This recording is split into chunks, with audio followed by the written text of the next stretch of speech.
We're going to cover all the vocab now, even though in this video we're only going to be looking at the zeros part of the vocab, but this is just so you don't have to keep flipping back and forth between your vocab and your notes.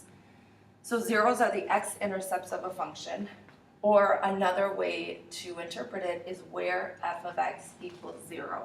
So we saw that in yesterday's lesson, setting the function equal to 0 and solving for the x-intercepts, or the zeros. We're also going to be looking at how to tell if a graph has a relative minimum or a relative maximum. So a minimum occurs where a function changes from decreasing to increasing. So if you picture, for example, a type of cubic function, and the graph might look like this. Right here, where the function changes from going down to going back up, that's a relative minimum. It's not an absolute minimum because over here off to the right, the graph continues to decrease forever. So that's why it's a relative as opposed to an absolute. And then using the same graph, a relative maximum then would occur where the graph changes from increasing to decreasing. So that would be our relative maximum. We actually already looked at even and odd functions, we just didn't name them at the time. An even function has y-axis symmetry, so this might look similar to how we checked for that y-axis symmetry. And then an odd function has symmetry around the origin. So this is just an alternate way of testing for those types of symmetries. If you substitute negative x for x and you get the same function back, it has y-axis symmetry, or it's an even function. If you replace x with negative x and you get the opposite, so think about replacing both x and y with a negative, then it has that symmetry around the origin, or it's called an odd function. So as I mentioned in this video, we're going to be focusing on zeros.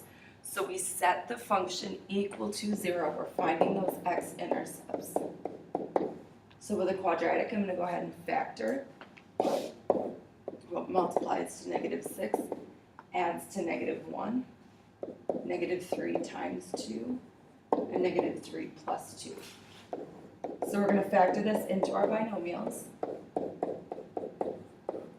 Set each piece equal to 0, zero product property, and then solve for x, adding 3 to both sides, or subtracting 2. Again, I would recommend writing these as an ordered pair, so you can think about what the 0 means when you go to graph it. Of course, we're going to be putting all this stuff together eventually onto a graph. Next example, we have a radical function. Again, finding the zeros, we start by replacing f of x with 0. In order to cancel that radical, I need to isolate it on one side of the equal sign. So I'm going to add 1 to both sides. To cancel the square root, I'm going to square both sides. Dividing everything by 2. And again, writing it as an ordered pair so we can think visually on the graph what's going on with this 0. Last example of a 0. This one with the denominator, if the denominator were 0, the function would be undefined. So we actually only have to worry about the numerator of the function. Once we find the zeros for the numerator, we have to go back and ask if it would also make the denominator 0. If that's the case, it's not actually a 0 of the function because it won't cross the x-axis at that point. It would be undefined or have an asymptote or a hole.